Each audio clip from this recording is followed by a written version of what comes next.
राधे राधे दोस्तों, चलिए शुरू करते हैं विष्णु पुराण का 52वां अध्याय, जिसमें राजा भगीरथ के वंश का वर्णन है। भगीरथ के सुहोत्र नामक पुत्र उत्पन्न हुआ। सुहोत्र के श्रुति, श्रुति के नाभाग, नाभाग के अम्बरीश उत्पन्न हुआ। अम्बरीश के सिंधु द्वीप ने जन्म लिया। सिंधु द्वीप ने आयुतायु को उत्पन्न किया। आयुतायु के घर ऋतुपूर्ण नामक बेटा उत्पन्न हुआ, जो राजा नाल का सहायक और दूत क्रीड़ा का पारदर्शी भी था। ऋतुपूर्ण का बेटा सर्वकाम था। सर्वकाम के सुदामा पुत्र उत्पन्न हुए। सुदास के सोदास मित्र पुत्रोत्पन्न हुआ। एक दिन हिरनी के निमित्त जंगल में भ्रमण यानी कि घूमते हुए उसने 2 व्याघ्रों को देखा, जिन्होंने पूरे जंगल के हिरणों को मार डाला था। ऐसा जानकर उसने दोनों में से एक को बाण से मार दिया। मरते वक्त वह अत्यंत भयंकर रूप वाला राक्षस बन गया, और दूसरा यह सोचकर अंतर्धान यानी कि लुप्त हो गया कि मैं इसका बदला लूंगा।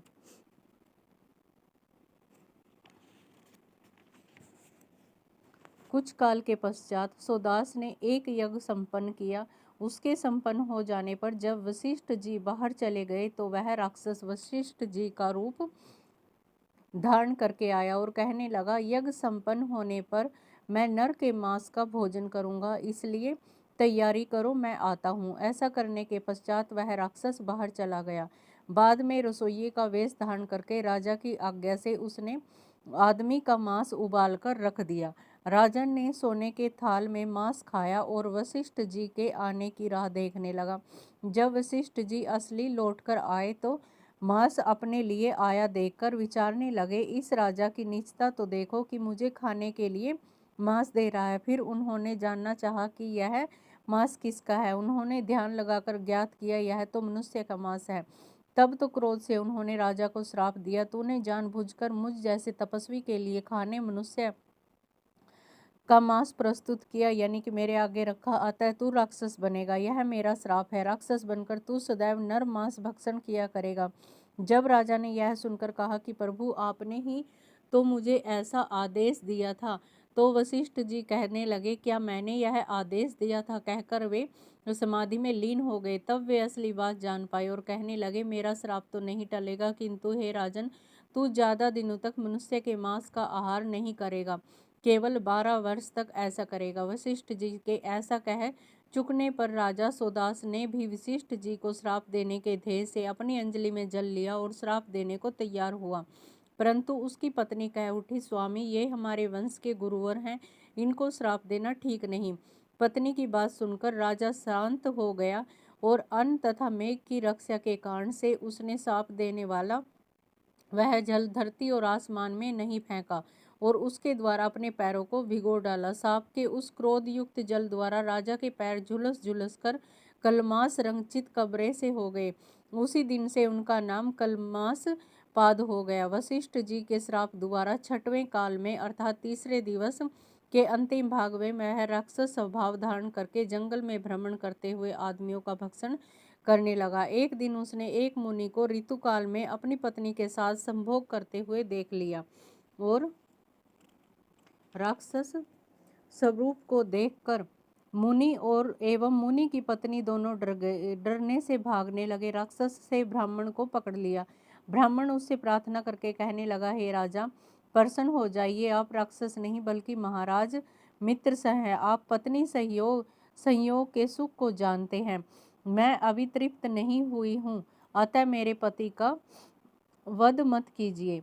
इस तरह उसके विलाप करती हुई ब्राह्मणी के प्रार्थना किए जाने पर भी उस ब्राह्मण को खा लिया।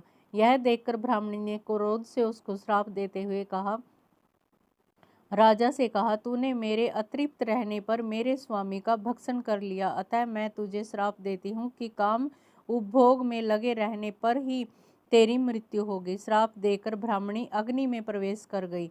12 वर्ष पश्चात जब श्राप उतर गया, तो राजा रानी मदयंती से विषय भोग कर रहा था, तो रानी ने उसको ब्राह्मणी के श्राप की याद दिलाई। उसी दिन से उसने रति करना त्याग दिया। बाद में जबकि उसका कोई पुत्र नहीं था, तो राजा ने वशिष्ठ जी से प्रार्थना किया, तथा वशिष्ठ जी ने मदयंती को गर्भ ठहराया।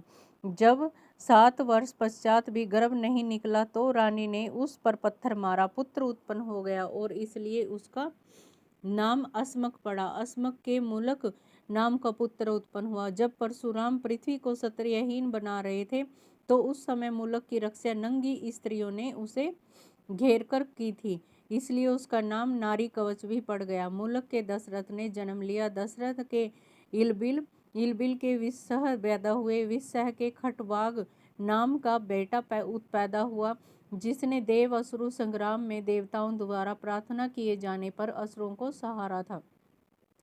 जब खटवाग को ज्ञात हुआ कि उसकी उम्र सिर्फ एक मुहूर्त शेष रह गई है तो स्वर्ग से वह देवताओं के लिए विमान पर बैठकर शीघ्र ही मृत्युलोक में पहुंचा और वहां वह भगवान वासुदेव की तपस्या करने लगा।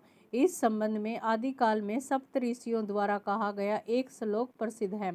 खट्वांगेन सामान्य कश्चे द्रव्य भविष्यन्ति येन सर्वाधिगम मुहूर्त प्राप्त जीविताम त्रयो अति संहिताम लोका बुद्धयाय सत्येन चैव ही।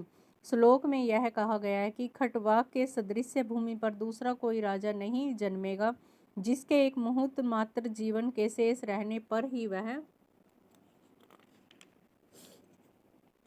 स्वर्गपुरी से भूमि में पहुंचकर अपने ज्ञान द्वारा भगवान वासुदेव की तपस्या करने लगा और उसने उसको प्राप्त कर लिया। दशरथ जी के यहाँ विश्व की स्थिति के निमित्त भगवान कमलनाभ अपने अंशों द्वारा राम, लक्ष्मण, भरत एवं शत्रुघ्न नामक 4 स्वरूपों में उत्पन्न हुए। अगर आपको ये वीडियो अच्छी लगी है तो इसको लाइक कीजिए। मिलते हैं नेक्स्ट वीडियो में।